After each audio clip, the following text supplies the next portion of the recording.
Webinário Sincronicidade Pós-Natal vai ser ministrado pelo Dr. Marcelo Zubran Goldani. O Dr. Marcelo é graduado em Medicina pela Universidade Federal do Rio de Janeiro, mestre em Saúde da Criança e do Adolescente pela Universidade de São Paulo e doutor também em Saúde da Criança e do Adolescente pela Universidade de São Paulo. Ele é pós-doutor pelo Institute of Child Health da University College of London. Tem especialização em Gerência e Administração de Empresas pela Universidade Federal do Rio Grande do Sul. Livre docente pela Universidade de São Paulo e membro do corpo editorial do Journal of Dodge, né, e editor associado da American Journal of Public Health. É autor teatral, o que eu achei muito interessante, tem experiência na área de medicina com ênfase em saúde materna e infantil, atuando nos temas educação e saúde, cienciometria, HIV, eventos vitais, crescimento e desenvolvimento infantil. Então, é com grande alegria que a gente ouve o seu webinário hoje, viu, Marcelo? Então, fique à vontade. Bom, eu queria agradecer o convite, é uma honra participar aqui desse webinário com todos esses convidados, né, pessoas que super importantes na área, então eu vou tentar ser bem breve na minha apresentação, porque se ela não for boa, pelo menos breve ela foi, né? Então não vai ocupar muito tempo de vocês. E ela vai ser breve também porque eu gostaria de ouvir a opinião de vocês, eu não tenho muita certeza do que eu vou apresentar para vocês, não tenho muito domínio dessa área, mas eu penso que talvez seja uma contribuição importante que a gente possa fazer em grupo, na medida que a gente possa também ampliar a discussão sobre esse tema. Bom, então, no título é sincronicidade, né, e mais precisamente sincronicidade pós-neonatal. Da onde eu tirei isso? Esse aqui é um artigo que nós publicamos em 2017, e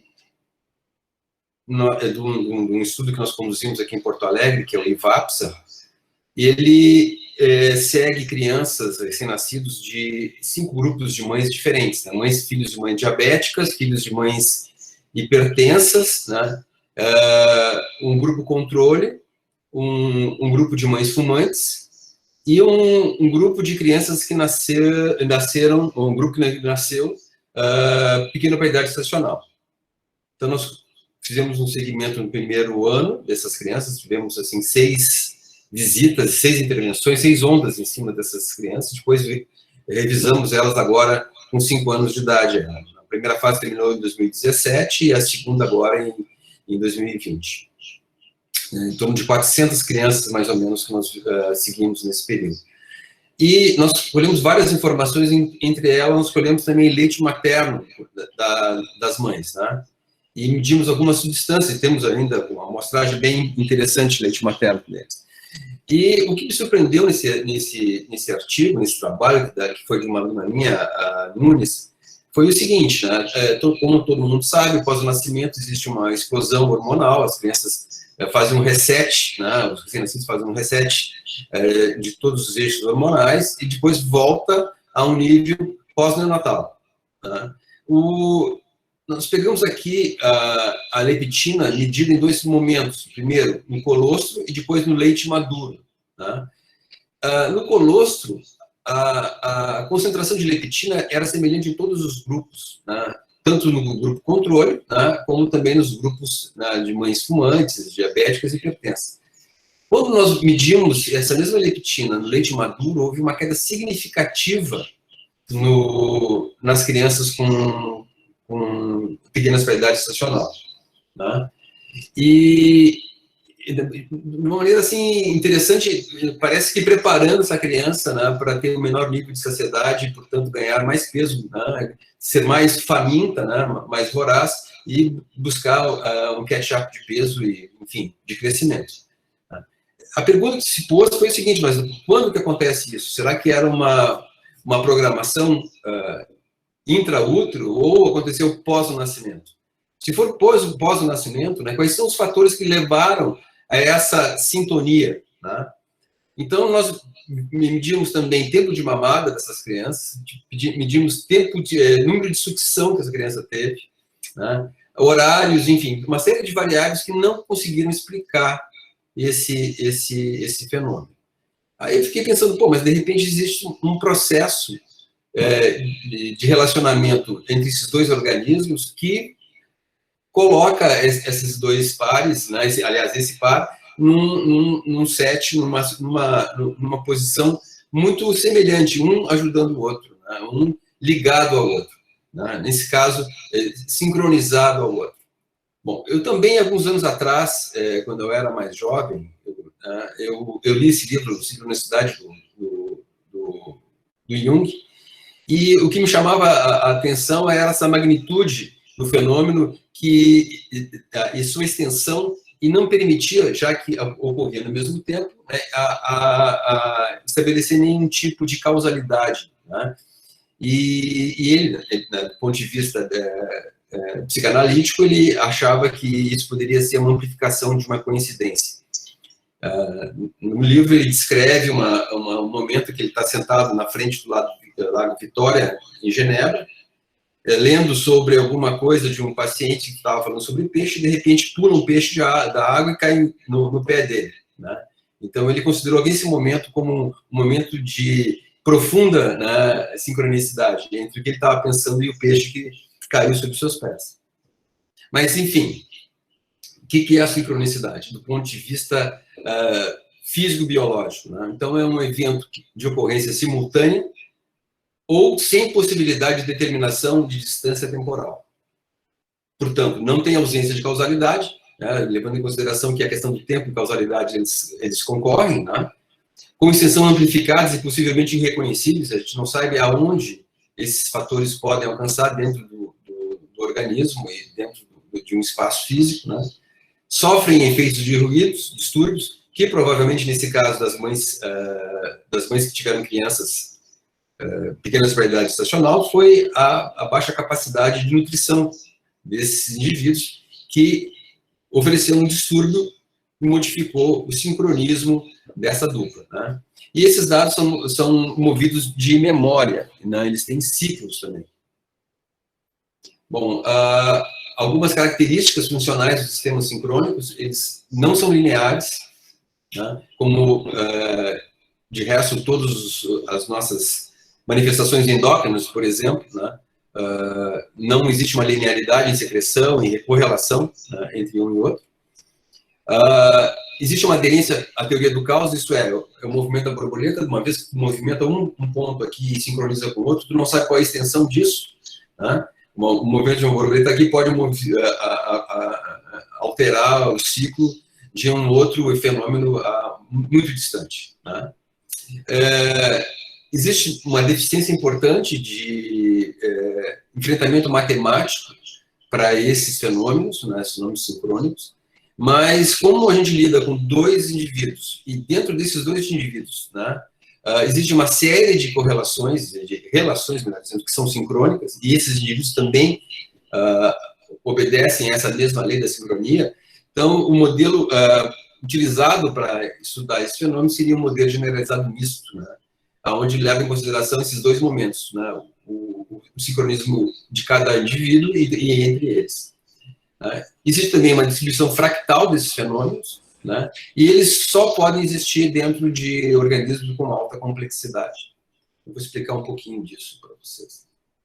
Bom, diferenças entre abordagens. Então, nós temos duas abordagens, digamos assim, principais, pelo menos nessa minha visão, né? A sincronicidade, onde não é possível determinar pontos de causalidade, onde ciclos não são lineares, existe uma carga de complexidade muito larga e uma extensão de seus efeitos muito distantes.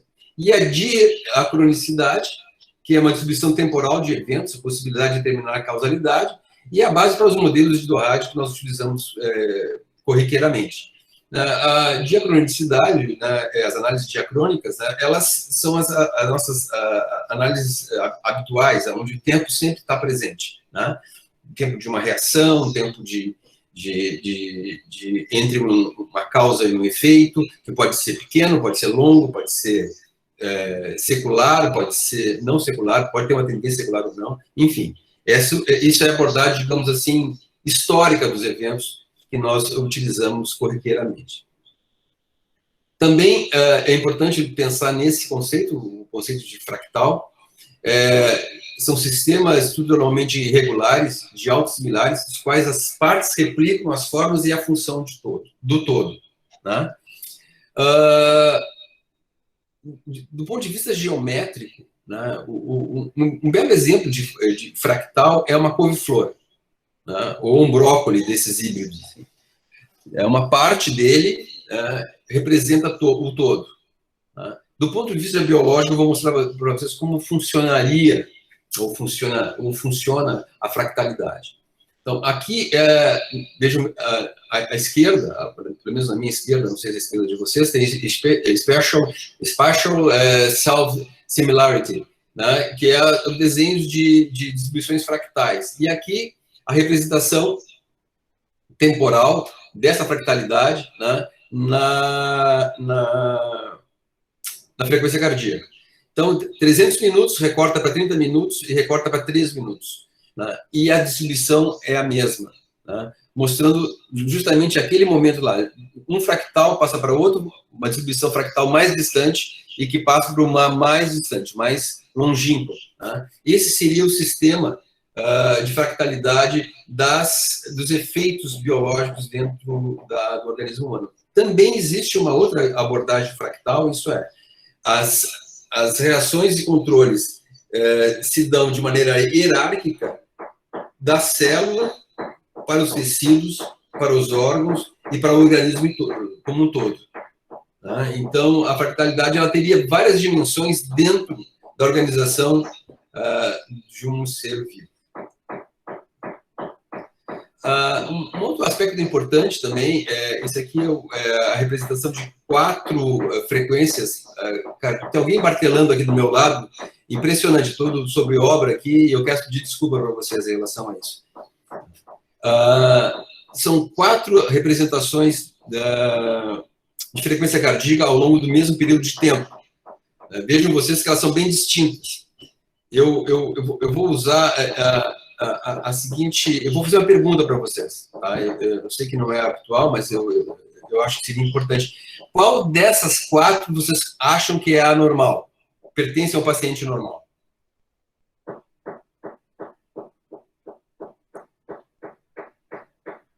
Hein, Ricardo? Hein, Elô? Eu sei. AB? AB. É AB. Né? Uma coisa importante dentro dessa visão de sincronicidade e também fractalidade e complexidade que habitam o mesmo conceito é que a variabilidade ela é um fenômeno que ocorre dentro desse espaço. Quando se instala a monotonia dos efeitos, né, como ocorre nos 3 outros grupos, o sistema perde potência e ele é um sinal nos organismos biológicos de que alguma coisa dando errado. Então, ele também serviria, né, para, em certa forma, chegar a algum diagnóstico, né, um diagnóstico clínico, na medida que o teu efeito, né, ele tem uma característica monótona, né, quando ele deveria ser, por exemplo, pulsátil como a frequência cardíaca. Então, os mecanismos tradicionais do RAD, que nós conhecemos, e que vocês já são bem familiarizados, né, programação, programming, o fenótipo copador, adaptação e predição e concordância e contraste, eu não vou explicar, né, para vocês, porque, né, provavelmente sabem muito mais que eu sobre isso, mas eles se dão em cima dessa visão diacrônica, né, onde o tempo ele é a variável mais importante nesse contexto. Né? Bom, outro conceito que eu gostaria de deixar aqui explicitado e claro, porque a gente fala muito de complexidade, mas qual é o conceito de complexidade? Né? E eu trago esse conceito de complexidade biológica, que trago da física, dou uma adaptada nele, e é fundamentalmente esse aqui, né? O grau de complexidade de um organismo relaciona-se positivamente com o número de sistemas com coordenação autônoma que interagem para a manutenção da vida. Né? Então, quanto maior o número de sistemas que estão incluídos dentro de um organismo, né, e mais intensa for essa interação, mais complexo ele é.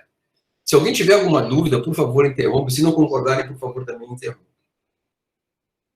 Bom, esse aqui é o modelo clássico do RAD, né, do match-mismatch, do contraste, onde indivíduos que nascem em momentos de pletora e ótimos, né, eles conseguem transitar melhor no ambiente extrauterino, né, do que aqueles que nascem em ambientes mais restritos e, portanto, eles têm maior dificuldade de transitar, né, e enfrentar desafios ambientais. Né. Esse é o modelo clássico, inicial do RAD, foi desenvolvido por Klugman e Hansen, né, mas em cima de toda a propositura do Barker.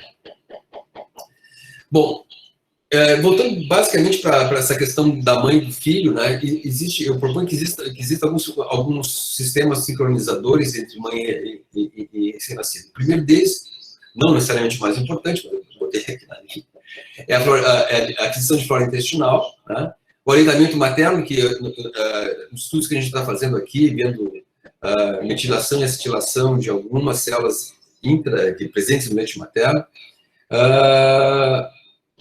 de alguns genes que estão em células do leite materno, é uma verdadeira, é um correio, né? Ele é um sistema, é um telefone, né?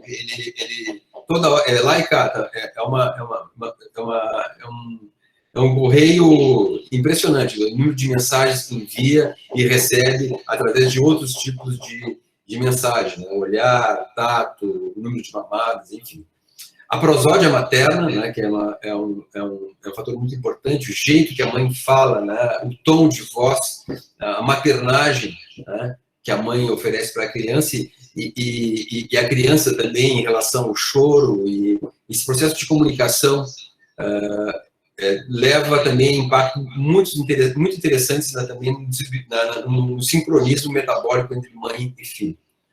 Ciclo circadiano é outra questão importante, né? A participação de genes controladores da melatonina e genes, como são conhecidos, genes relógios, né, que trabalham em relação à sincronicidade de sono entre a mãe e a criança sendo adaptada à vida extrauterina, mas a mãe também adaptada aos períodos de sono e vigília da criança.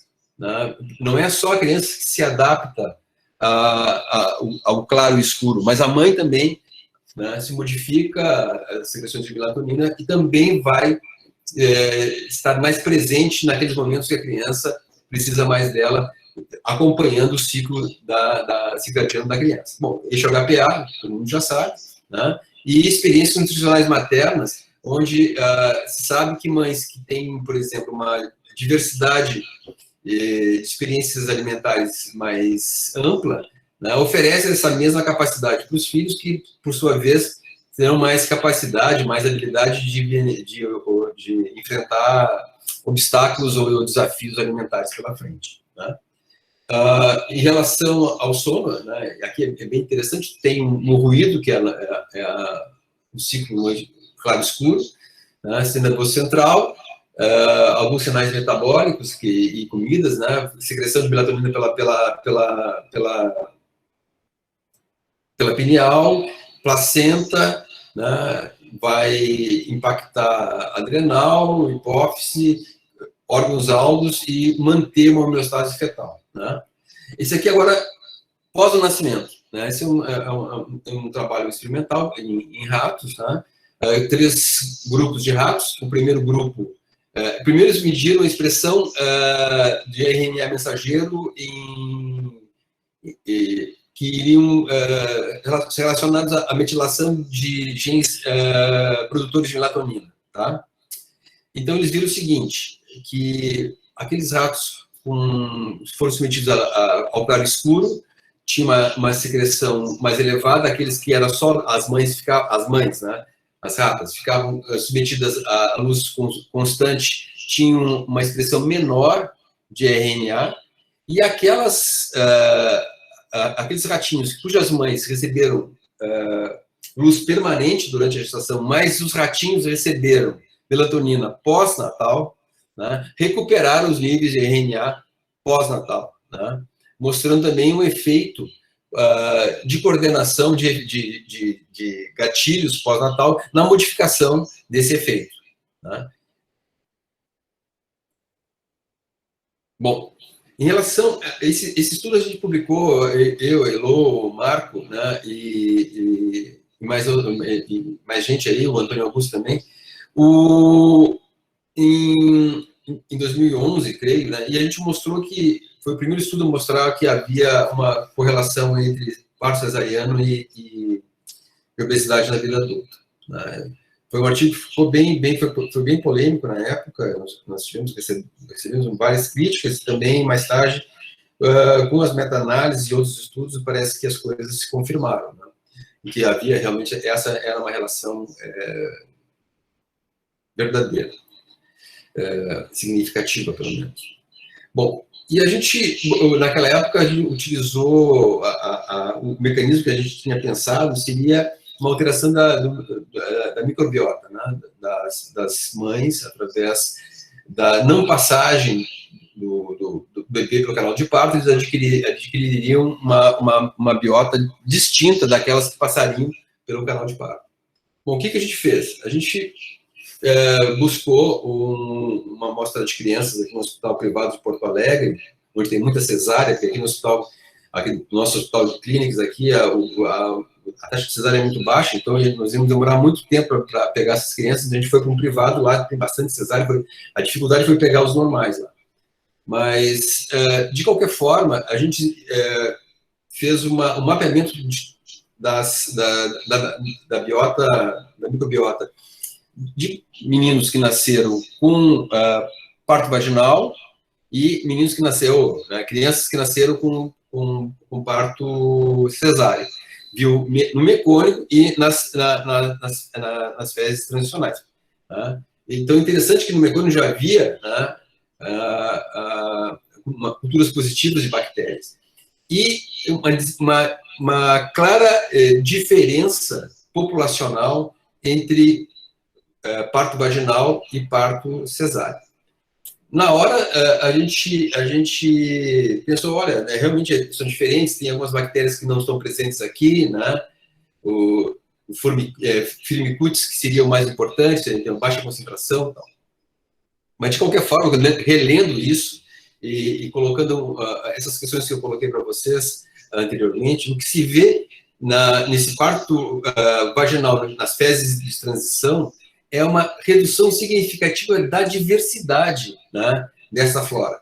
Tá? Como eu falei anteriormente, quando existe um achatamento da diversidade, uma monotonia, né, do evento, do efeito, né, existe um empobrecimento, uma diminuição de potência do sistema.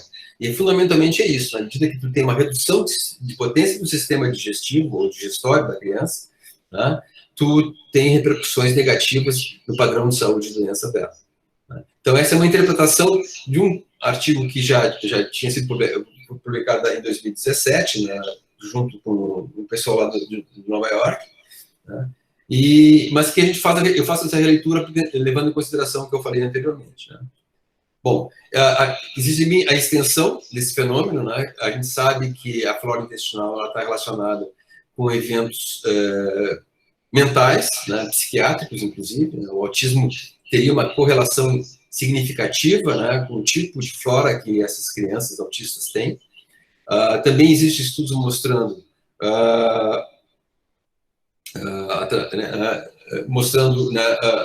que fatores estressores, levando a produção de citoquinas e macrófagos, pode estar também agindo sobre, né, a flora intestinal. A flora intestinal, por si só, ela produz neurotransmissores, ela produz dopamina, serotonina, norepinefrina, que são absorvidos e podem também estarem agindo no cérebro central, né, fundamentalmente no desenvolvimento glial. Aqui também uma visão desse mesmo fenômeno, né, onde a desbiose leva, né, a uma mudança de programação e provavelmente um impacto no desenvolvimento, neurodesenvolvimento do feto, né?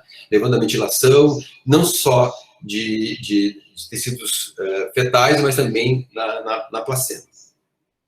Bom, em termos de conclusão, eu proponho assim, que existe uma sincronização entre dois organismos e entre vários sistemas desses organismos, né? É um fenômeno biológico com representação fractal, eles são fenômenos não lineares, tem uma dimensão caótica, porque a gente não sabe, não consegue alcançar toda a extensão dele, tem uma causalidade determinável, porque eles ocorrem no mesmo momento, estruturas de cenários de alta complexidade, como falei para vocês anteriormente, e a redução da variabilidade e complexidade representa a falência desse sistema. Então, em termos de conceito, eu proponho esse conceito, que é o perfil de saúde e doença relaciona-se com a manutenção e preservação de fenômenos sincrônicos nos e entre recém-nascidos e mãe, os quais amplificam e sustentam a complexidade dos dois organismos. Alterações na sincronicidade desses fenômenos acarretaria na redução na amplitude e diversidade do sistema, com consequência perda de potência. E, finalmente, aqui o Sting, que também me influenciou, de certa forma, né, que é um efeito sem causa, né, e leis subatômicas, que na verdade não são, né, e é uma causa científica, né, então a sincronicidade. Fundamentalmente é isso, e eu quero agradecer a atenção de vocês. Obrigado.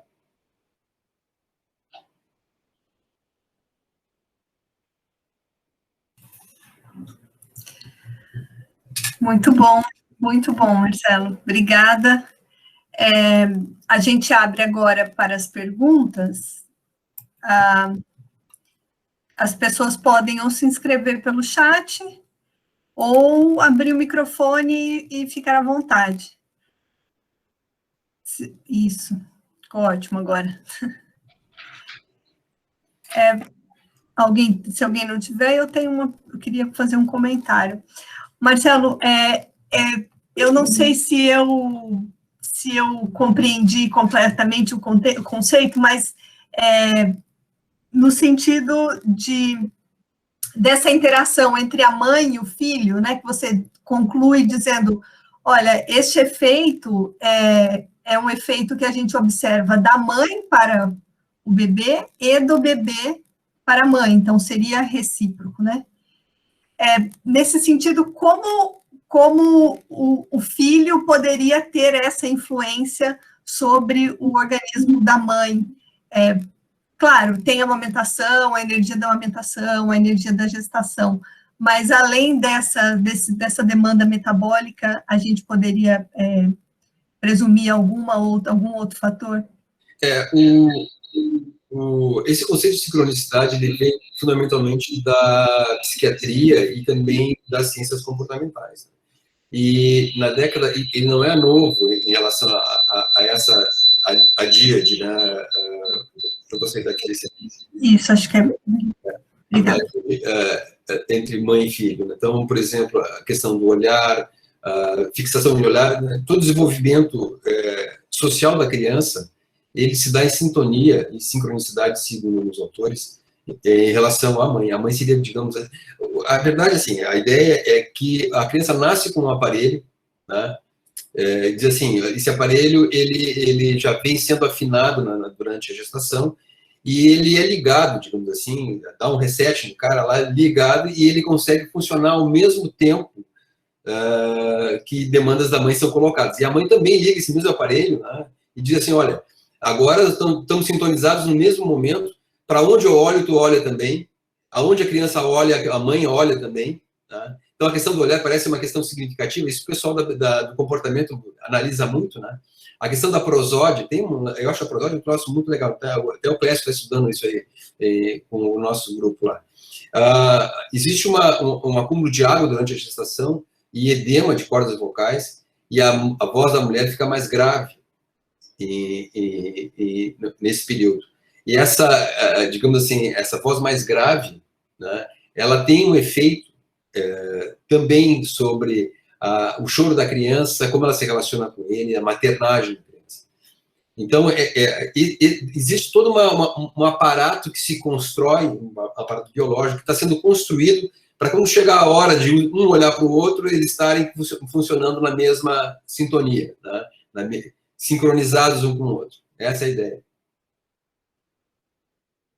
Muito, muito interessante. Nossa, isso é a natureza atuante, né? Perfeito, perfeito. Muito obrigada, viu? Agora a gente tem algumas pessoas inscritas. O Ricardo, você quer falar primeiro? Você levantou a mão, por favor. Desculpe. Então, veja, pensando na sincronicidade em relação ao PIG e a sua mãe, que por algum motivo ele teve um atraso no crescimento, vamos para o outro lado da história. As crianças GIGs, cujas mães, digamos, tinham sobrepeso já. Como é que normalmente a gente vê essas crianças, muitas vezes, já ao nascer, com um aumento do apetite, da voracidade para mamar, e já são grandes e mamam mais até que as outras crianças. Como é que a gente analisa isso aí em cima dessa resposta sincrônica entre eles aí? Pois é, eu não tenho todas as respostas, né, Gurgel, né, Ricardo? Porque, mas, por exemplo, a gente estudou os filhos de mães diabéticas, nesse caso, ali do nosso grupo, que eram crianças, os filhos eram crianças que pesavam mais que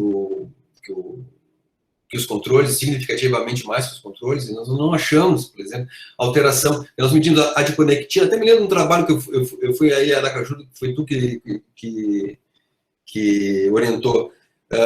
Nós medimos a adiponectina, leptina, insulina e não me lembro mais alguma coisa. E não houve diferença entre os grupos. Acredito também que esses pacientes que nascem muito grandes, eles têm, e as mães são grandes, eles têm uma sobrecarga de insulina muito grande, né? Então, eles, até por essa insulinemia muito alta, eles também têm, se relacionam com essa voracidade, né? Pelo desequilíbrio entre um e outro. Eu também não sei, não saberia dizer. Valeu. Professor Paulo Matias, por favor. Mais uma vez, boa tarde a todo mundo aí. Eu fico muito satisfeito quando a gente vê aí, tínhamos na sala, acho que mais de 70 pessoas, né? 79 pessoas. Então, isso mostra o vigor aí dessa proposta da diretora, a primeira diretoria do Doha de Brasil na sua sociedade, que eu acho que deve dar o norte para a gente, né? E sempre foi um desafio, a gente que é das ciências experimentais, vamos dizer assim, cruzar a figurinha, quer dizer, com principalmente epidemiologistas e clínicos, né? E saindo do nosso campo de ciências biomédicas, entrar na antropologia, sociologia, física, etc. Então, eu acho que foi muito legal a palestra do Marcelo, porque faz a gente pensar em muita coisa, né? Tira um pouco da nossa zona de conforto. A única coisa que ele falou aí, que deu para entender, o eixo HPA, né?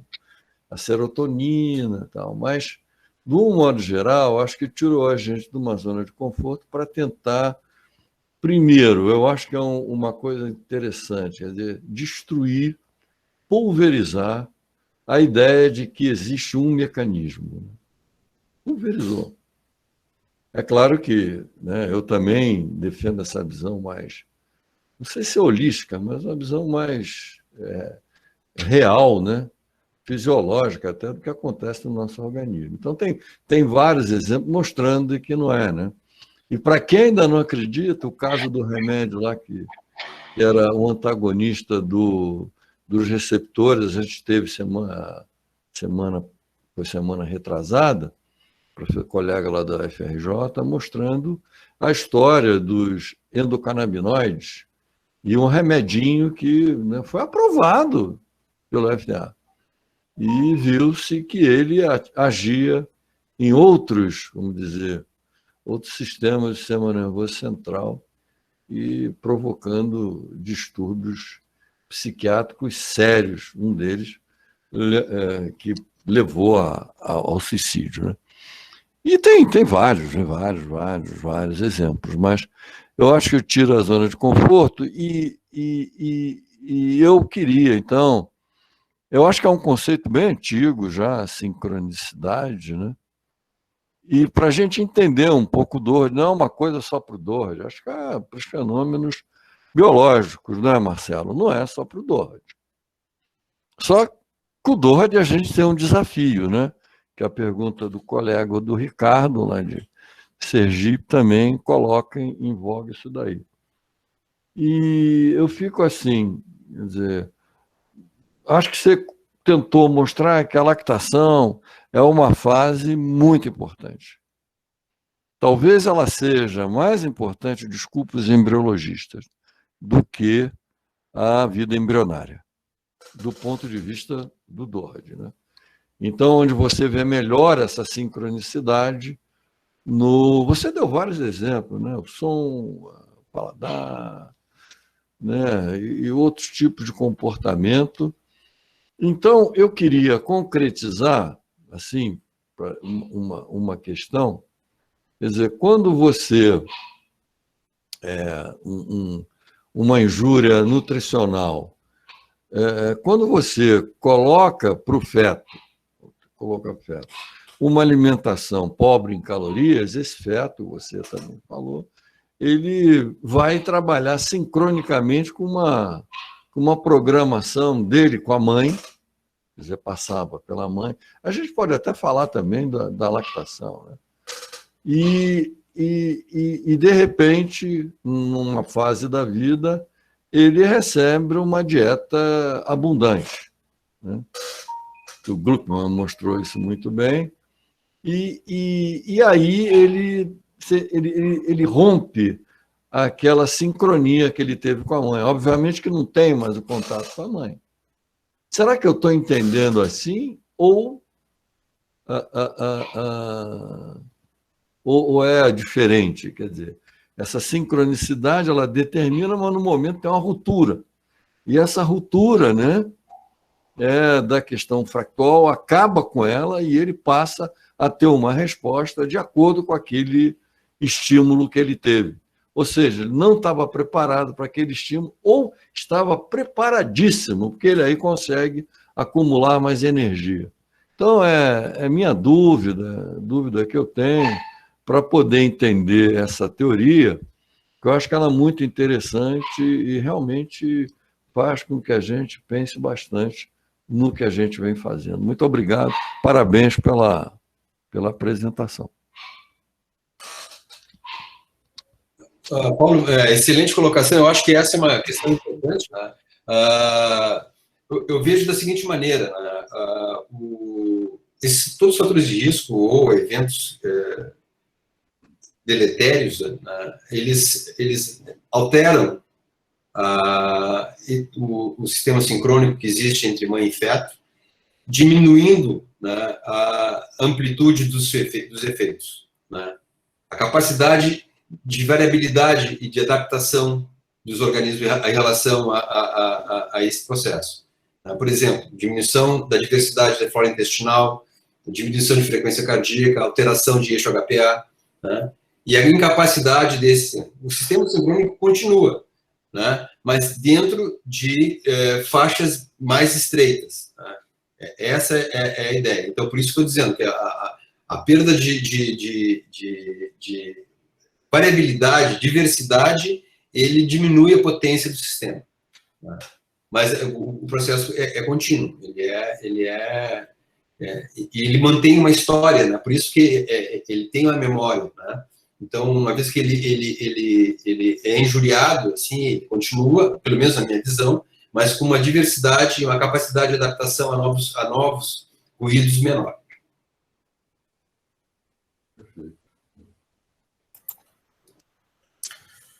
Agora, quem está inscrito é o Clécio. Professor Clécio. Olá. Oi, tudo bem? Boa tarde. Boa tarde. É bom ouvir, eu tenho, dentro do possível, acompanhado os webinars. Parabéns aí, Graziela, Patrícia, todo mundo que está conduzindo. Acho que é uma iniciativa muito bacana. O Marcelo é do nosso grupo, conheço bem e fico feliz que tu possa estar trazendo para mim uma situação, como eu já tinha te comentado em outro momento, desafiadora, porque enquanto há muito tempo a gente tem trabalhado para o entendimento dos fenômenos como forma que tu descreveste como diacronicidade, quando a partir daí a gente tenta, acho que o professor Paulo também trouxe um pouco disso, ou o professor Gugel, a gente tenta, de certa forma, dentro dos fenômenos biológicos, um certo controle analítico que nos permite interpretações, entendimentos e nexos de causalidade aparentemente que até chamamos de robustos, né? No momento que tu traz o conceito, ou quando quem já teve a oportunidade de ler mais sobre a sincronicidade, me parece que é quase como uma ruptura de muito de que nós temos estudado e entendido. E, particularmente, quando a gente estuda o impacto, né? Nós, por exemplo, estudamos muito o impacto do ambiente intrauterino, né? Nos desfechos da saúde da criança e na programação, ou seja, né, talvez o eixo do rádio aqui, mas assim, não é que a gente traz isso, eu me percebo que a gente talvez está muito aquém do entendimento de diversos fenômenos. Então, eu não sei se eu me faço entender, assim, que é como se fosse uma ruptura, e muito da que a gente faz não quer dizer que não seja meritório, e muito se avançou na ciência em relação a esse ramo de conhecimento, mas no momento que tu traz isso, inclusive, tu fez assim, como se fosse uma avant-première, uma degustação na fractalidade, que é um mundo completamente inóspito para mim, mas que aqueles que o estudam trazem informações muito interessantes na compreensão de fenômenos, né, biológicos e outros. Então eu te pergunto, Marcelo, como é que doravante a gente pode enfrentar, né, até no nosso estudo de corte ou para outras hipóteses, como é que a gente pode... E eu acho que em algumas reuniões do nosso clube de revista, nas reuniões, a gente até, quando estava medindo exatamente esse estudo da Marina Nunes que tu apresentaste, né, eu acho que a gente também avaliou grelina, se eu não me engano, leptina, né?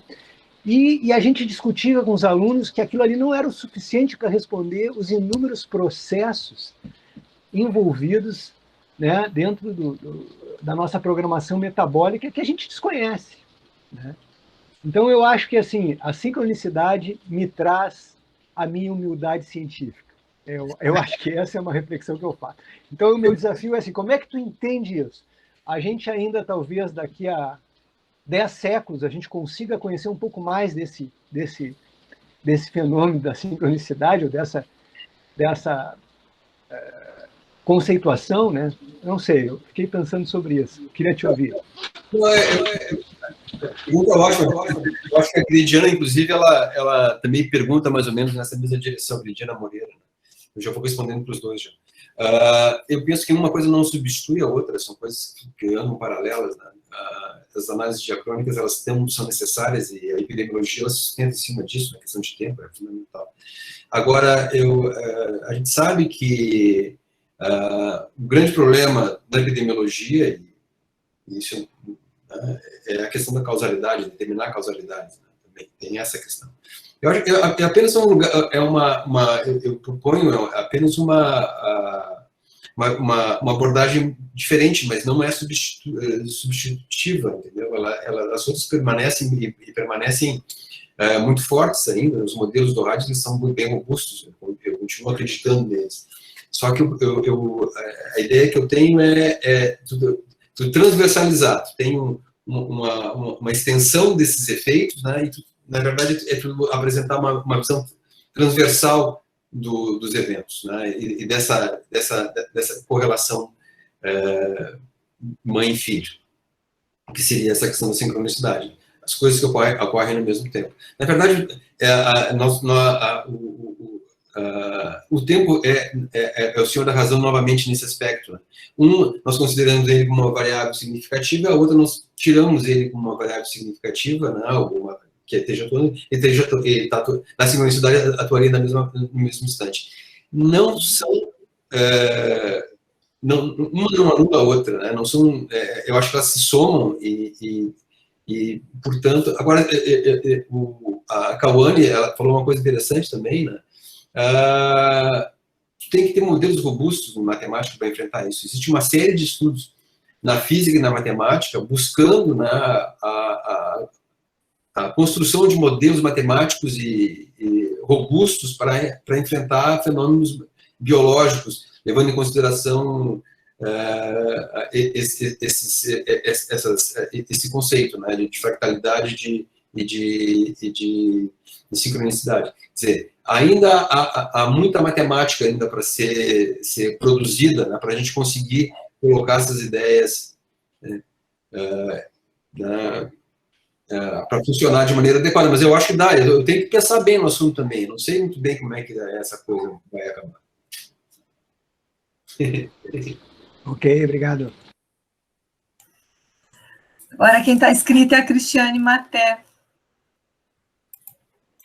Oi, tudo bem? Parabéns, Marcelo, pelos trabalhos. Eu fiquei aqui escutando vocês e muitas das coisas que eu havia pensado, assim, vocês foram conversando agora. O Paulo falou muito de coisas que eu havia pensado também. E tu agora, Marcelo, te agradeço pela palestra. Eu caí algumas vezes aqui e, de repente, até caio enquanto estou falando, porque hoje a luz aqui em Porto Alegre está bem complicada. Pelo menos aqui na minha região, caiu várias vezes já hoje. Mas, assim, o que eu queria te perguntar é em relação a como fazer essa avaliação, assim, no momento que tu tem a mãe, tu tem os filhotes, a gente trabalha com modelos animais, né? E a gente vê, assim, que as intervenções que a gente faz nas mães vai ter uma repercussão nos filhotes, e no caso dos modelos que eu fiz até hoje no laboratório, que eu fiz a comparação dos dois, com análises estatísticas que provavelmente não eram as mais adequadas, assim, né, mas as correlações que eu fiz mostravam que tinha uma correlação entre o efeito encontrado no sistema nervoso central da mãe, por exemplo, com restrição calórica, que foi um deles, e o efeito que eu encontrava nos filhotes também iam para o mesmo lado, tinha uma correlação positiva, mas o efeito nos filhotes era muito mais intenso do que o efeito nas mães. E aí eu fiquei me perguntando, assim, que tipo de análise tu sugere para fazer para a gente poder encontrar esse tipo de correlação, assim, de sincronicidade. E além disso, assim, o quanto a gente pode ter de influência, falando um pouquinho no sentido do que a Grazi falou no início, né?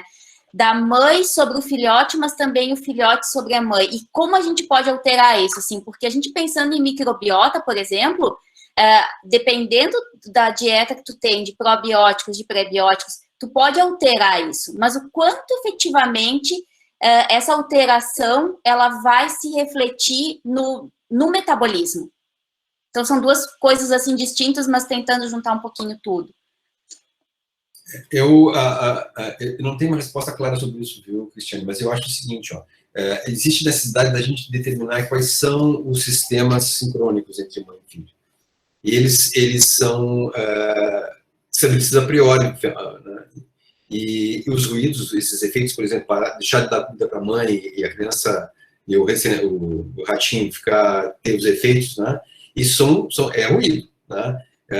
Ele vai alterar a sincronicidade, né? Esse é causa e efeito. Parei de dar comida aqui e o ratinho saiu pequeno lá, ou teve obesidade, enfim, teve um outro efeito. O problema é o seguinte, isso aí é causa e efeito, né? Agora, o que a gente tem que determinar a priori, né, é quais são os sistemas sincrônicos que foram abalados por isso, né, e como eles se sustentaram após esse ruído. Então, a ideia fundamental é não buscar essa relação causa e efeito. Isso aí, eu considero isso como, na verdade, um ruído dentro desse sistema de sincronicidade, que ele corre transversalmente a esse processo. Então, a priori, tu tem que determinar quais são. Aí que está o problema. É um desafio biológico, fisiológico, determinar, né? Evidentemente que isso parte, né, de uma análise mais adequada do normal, né, e a partir daí, tu entender como esse ruído trabalha, né, atua sobre esse sistema. Não sei se eu fui claro em relação a isso. Obrigada, sim. Eu acho, Marcelo, assim, que nós que somos da área básica, a gente fica tentando modelar um problema, né? Então, enquanto você está falando, eu estou pensando assim, bom, então a proposta é que a gente entenda o que é sincrônico entre a mãe e o filho na fisiologia primeiro, então, sem eu promover instituir um agente estressor ou promover alguma alteração biológica e partir daí. Então, se a gente for pensar em fazer um modelo, vamos fazer um projeto aqui? Se a gente for pensar em construir um modelo, então, se eu avaliar ao mesmo tempo um parâmetro biológico na mãe e, tá vendo o tempo, né? Romper os paradigmas da nossa capacidade científica mesmo, o Clécio falou tudo isso. Então, se eu avaliar um parâmetro biológico na mãe ao mesmo tempo em que avalio no filhote, durante um período gestacional, eu posso estabelecer uma relação sincrônica? Você desligou seu microfone, por favor. Sim, a gente vai ter que encontrar um modelo legal para ver isso aí, né? E uma estrutura estatística boa para ver. É tipo aquilo ali, eu me coloco assim, de maneira muito, digamos assim, anedótica, né? Como um cara que diz, olha, tem alguma coisa lá, né? Mas eu não sei onde está e não sei como é que a gente faz para chegar, entendeu? Mas certamente tem alguma coisa lá do outro lado. O modelo que a gente vai usar, Graziela, né, e a estrutura matemática para a gente buscar isso aí, tem gente trabalhando em cima disso, tem bastante publicação nisso, eu acho que tem que, na verdade, sentar e estudar. Eu não sou um estudioso disso, né? Na verdade, a minha ideia, eu estou tentando entender o que está acontecendo. E eu trago essa minha dúvida para vocês, mas certamente tem alguma coisa que a gente possa trabalhar e buscar superar algumas coisas que me parece que a gente está dando volta, né? Tá muito circular essa história. Entendeu? Então, a gente podia avançar para o outro lado. Perfeito, perfeito. No DORD, a gente tem tentado também estabelecer outras fases da vida como fases de programação, né? Então, por exemplo, a adolescência, o início da vida adulta, né? Como outras fases programadoras. Mas eu acho que aí a gente sairia dessa relação mãe-filho e ficaria no indivíduo, né? Mas aí provavelmente há outros sistemas de sincronia que ultrapassam a mãe e o filho, né? Eu discuti alguns anos atrás com o Fernando Barros, lá de Pelotas, tanto eu quanto ele, a gente não acredita em janela, né? Então, essa história dos 1000 dias, período intrauterino, claro, existe uma plasticidade muito grande, né? Os efeitos são amplificados de maneira muito marcante nesse negócio. Mas eu acredito que não há janela, né? A possibilidade de estar impregnando o teu efeito por ruídos, assim, ela permanece ao longo de toda a vida. E tem estudos mostrando isso claramente. Então, provavelmente esse sistema se estende também durante toda a existência do ser humano, e provavelmente também, como a gente vê agora, nas futuras gerações, isso também tem uma memória geracional que a gente traz também. Transgeracional. Muito bom, muito, muito interessante. Romper os paradigmas mesmo do tempo, relação tempo e espaço. Grazi, sobre o comentário que você fez, quer dizer, isso não elimina a possibilidade da marca sincrônica, ou da sincronicidade. Sim, sim. Entre a mãe e filho, que ele vai levar no caso de uma menina, ela vai levar na gestação, e a gente explora muito pouco o fato de que a gestação é uma janela não só para o bebê, mas para a mãe, né? E isso deve ter alguma repercussão, não só da vida embrionária, da vida infantil da mãe, mas também uma relação que esse feto vai ter com ela. Mudou completamente, né? Um dos exemplos mais interessantes é o diabetes, né, gestacional. Para algumas, pode até. Né? Existem trabalhos de um grupo espanhol, acho que é da região da Catalunha, E eles mostraram que a contaminação ambiental durante a gravidez pode levar a mãe a uma disfunção cardiometabólica muito severa. Então, são coisas. Agora, Marcelo, a gente tem tentado entender algumas rupturas. Né?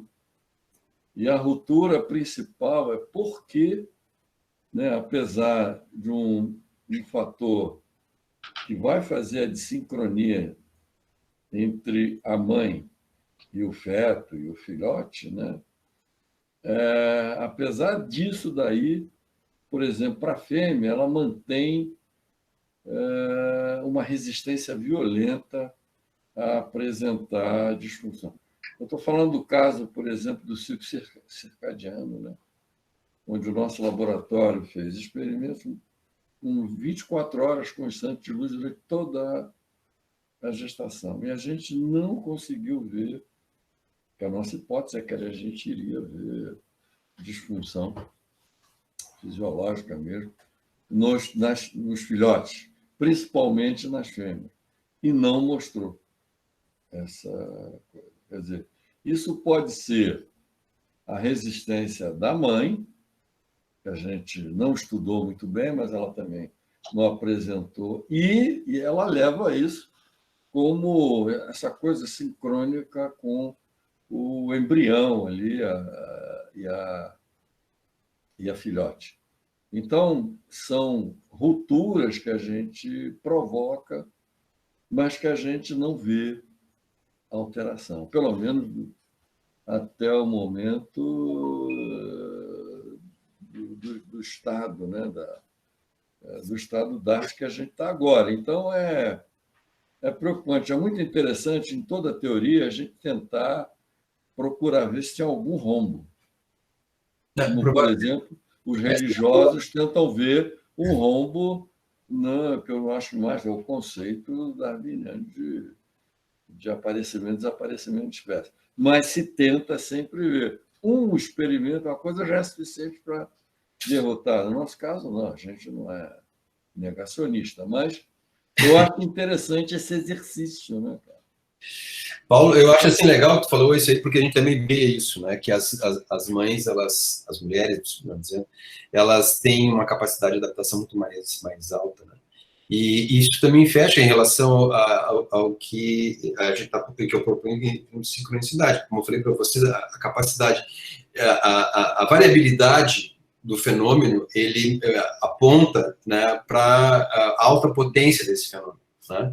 E a mulher, ela tem uma capacidade de adaptação, de variabilidade, de adaptação e variabilidade, portanto, em se adaptar a vários sistemas, né, e várias situações. Então, a gente já fez vários estudos, por exemplo, em animais e mesmo em estudos observacionais em humanos, e realmente o efeito da mulher é completamente diferente do homem, a capacidade de adaptação dela é muito grande, né, e tanto de sofrer, né, e como reparar do efeito, né.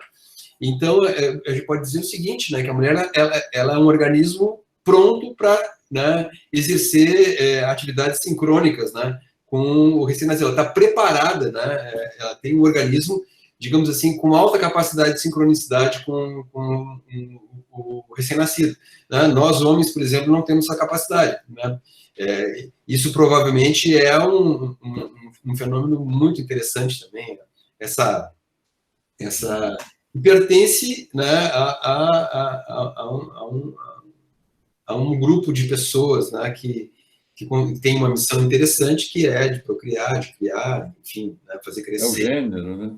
Isso aí é muito legal, né? Porque é nítido que existe uma diferença metabólica, né, biológica, de um modo geral, e eu acho que a sincronicidade também entra, né, pela porta dos fundos, dizendo assim, olha, a mulher é, digamos assim, a escolhida, né, para oferecer a melhor possibilidade de sincronia com o recém-nascido.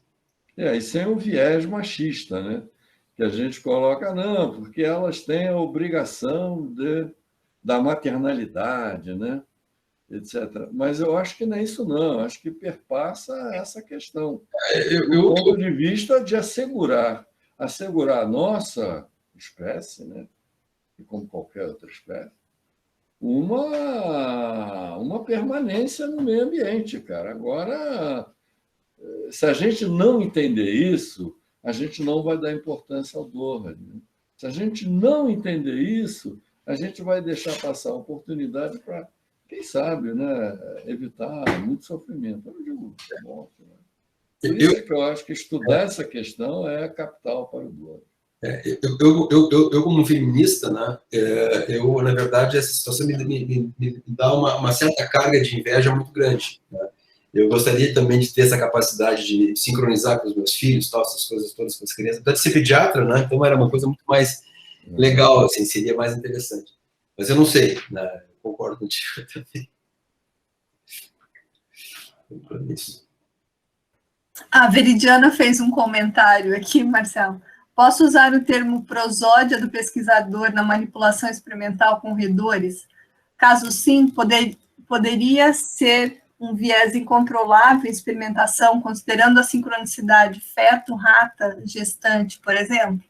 Ai, meu Deus. Eu acho que sim, pode usar, claro. Eu acho que sim. Eu acho que a gente que tem vários estudos sobre maternagem de roedores, vocês trabalham, né? E tem a ver com o rooming, né? Com sons que a mãe imita, enfim, que amplifica, né? E vários estressores ambientais modificam, né, o cuidado materno também em roedores. Então, aí, a gente fica com mais interferentes, na verdade.